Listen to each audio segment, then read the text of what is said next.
అయితే ఈ లోకాయతులకు చార్వాకులకు వీళ్ళిద్దరి సిద్ధాంతం ఒకటేనా, లేక వేరు వేరు సిద్ధాంతం? ఆయనే చెప్పాడు నయతే లోకాయతే చార్వి అన్నాడు. అంటే లోకాయతాన్ని చార్విగా తీసుకొచ్చారు, ఇప్పుడు పిలుస్తున్నారు. లోకాయతమే చార్వాకం. ఓకే.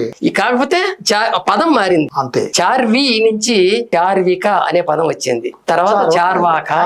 చార్వాక అని మీరు అర్థం ఏంటని మీరు ఎవరిని అడిగితే ఇప్పుడు అందరు ఏం చెప్తారంటే, చారు అంటే అందమైన, వాక అంటే మాటలు చెప్పేవాళ్ళు అంటారు. తప్పది, ఆ అర్థం తప్పు. ఆ అర్థం కాదు. చార్వి కలవాడు చార్వాకుడు, బుద్ధి కలవాడు చార్వాకుడు. బుద్ధి అంటే హేతుత్వం. ఇప్పటికీ కూడా ఉత్తర భారతదేశంలోకి వెళ్తే హేతువాదాన్ని బుద్ధివాదం అని పిలుస్తారు.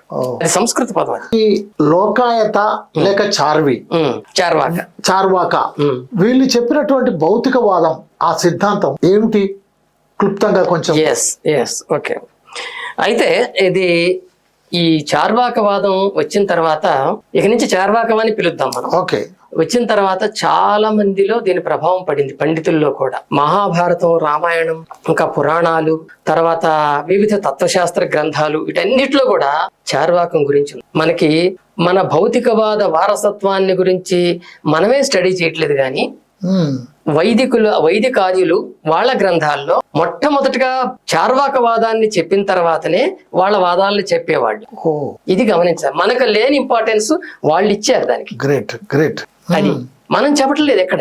అది ఇప్పుడు ఏంటంటే, వాళ్ళు సపోజ్ ఒక తత్వవేత్త ఉన్నాడు అనుకోండి, ఆయన తన మొత్తం ఈ ప్రపంచంలో ఉన్న తత్వాల గురించి ఒక పుస్తకం రాయాలనుకున్నాడండి. మొట్టమొదట స్టార్ట్ చేసేది ఆయన చార్వాకతోటే. మీరు మాత్రమే వాస్తవం కనుక అదే వాస్తవం కాదు, అదే మొదటి శాస్త్రం, మొదటి తత్వశాస్త్రం.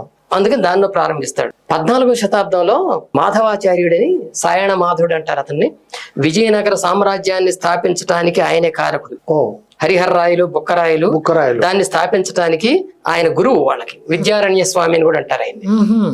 ఆయన సర్వదర్శన సంగ్రహం అని బుక్ రాస్తాడు. మొత్తం దర్శనాలన్నింటినీ పరిచయం చేయడానికి రాస్తాడు అది బుక్. మొట్టమొదట చార్వాకవాదంతో మొదలు పెడతాడు ఆయన. ఆ మొదలుపెట్టి చార్వాకులు ఏమేం చెప్తున్నారు చాలా చక్కగా రాస్తాడు. ఆయన వ్యతిరేకంగా రాయడు, యాక్చువల్ గా వాళ్ళు ఏం చెప్తున్నారో అదే రాస్తాడు. రాసి చివరిలో ఒక మాట అంటాడు, ప్రజల యొక్క ప్రయోజనాలను, ఇహలోక సమస్యలను పరిష్కరించటానికి చార్వాకవాదమే సరైనది అంటాడు.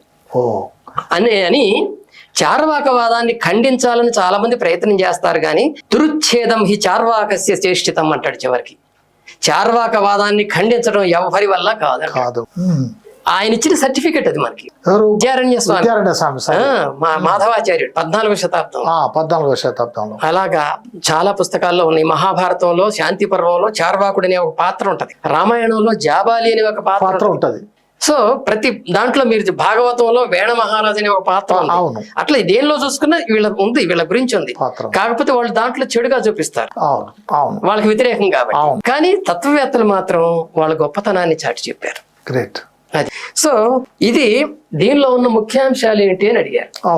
భౌతికవాదం ఉన్న తర్వాత దాన్ని భౌతికవాదం అనాలంటే వాళ్ళు ఎటువంటి భౌతిక అంశాలను చెప్పారనేది తెలియాలి. చెప్పారనేది తెలియాలి, అది ఇంపార్టెంట్. సో వీళ్ళు చెప్పిన భౌతిక అంశాలని నేను 4 రకాలుగా విభజిస్తాను. ముఖ్యంగా ఇంకా చాలా ఉంటాయి, మెయిన్ నేను 4 చెప్తాను నేను. ఒకటి ఏంటంటే స్వభావవాదం. వాళ్ళు చెప్పింది ఈ ప్రపంచంలో ప్రతిదీ కూడా స్వభావ సిద్ధంగానే ఏర్పడింది అంటారు వాళ్ళు. దాన్ని ఎవరో ఒక దేవుడో లేకపోతే ఇంకొకటో మాయో మంత్రమో కాదు దీనికి కారణం. స్వభావ సిద్ధంగానే ఇది వచ్చింది.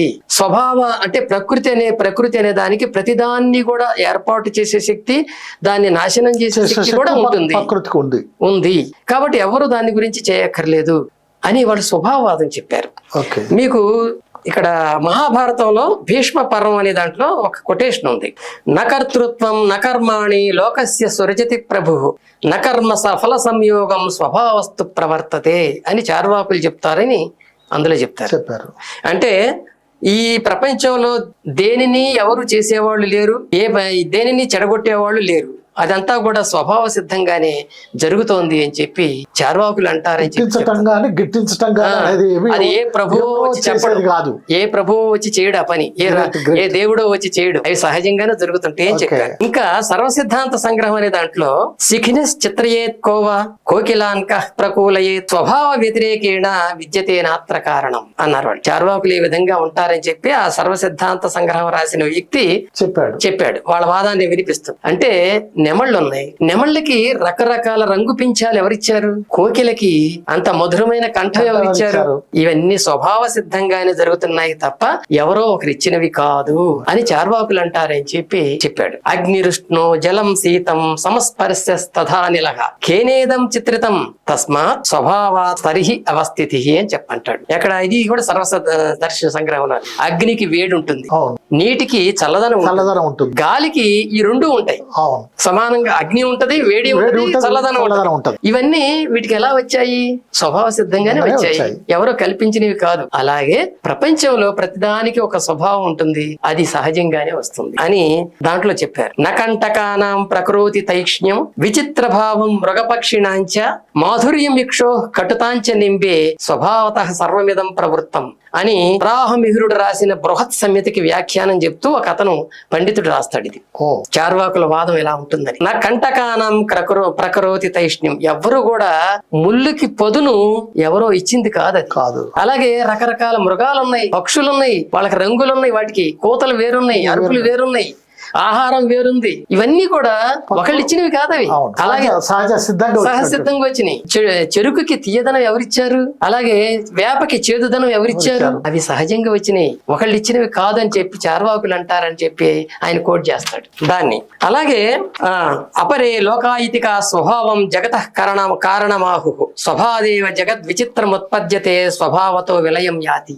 చార్వాకులు ఈ జగత్తు యొక్క తత్వాన్ని గురించి చెబుతూ స్వభావ సిద్ధంగానే ఈ ప్రపంచం నడుస్తున్నదని చెప్పి చెబుతారు. స్వభావ సిద్ధంగానే అనేక విచిత్రాలు ఈ భూమి మీదకి వస్తున్నాయి, స్వభావ సిద్ధంగానే అనేక ప్రళయాలు కూడా వస్తున్నాయి, ప్రకృతి విపత్తులు కూడా వస్తున్నాయి, అవి ఎవరో చేయటం లేదని చెప్పి వాళ్ళు అంటారే. అంటే ఆనాడే ఒక రకంగా దేవుడు లేడు, సృష్టి లేదు, దయ్యం లేదు, ఏమి లేదు అనేటువంటి విషయాన్ని చెప్పకనే చెప్పారు. ఆ మాట లేక అదే భౌతికవాదం.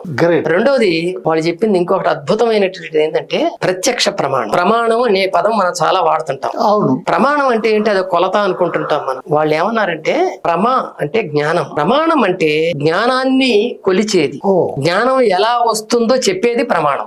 జ్ఞానం ఎలా వస్తుందో చెప్పేది ప్రమాణం. దాని ఇప్పుడు అర్థం మారిపోయింది మనకి. అవును, తత్వశాస్త్రంలో ఆ పదం అట్లా వాడారు. ఇంకా రాను ప్రమాణం చేయి దాని మీద పెట్టారు ఎక్కడికి వచ్చారు. అది ప్రమాణం అంటే అది ఒక చెయ్యరాని, అంటే అది ఒక సరైందని నిర్ణయించడానికి దాన్ని వాడుతున్నారు. కానీ ప్రమాణం అంటే జ్ఞానార్జన, జ్ఞానాన్ని పొందటానికి చేసేది. దాన్ని తత్వవేత్తలు ఏం చేశారంటే మనకి ఈ ప్రపంచంలో అసలు జ్ఞానం మనిషికి ఎలా వస్తుంది అనే దాని గురించి చర్చలు చేశారు. చార్వాకులు ఏం చెప్పారంటే ప్రత్యక్షం వల్లనే వస్తుంది అన్నారు. ప్రత్యక్ష అనుభవం.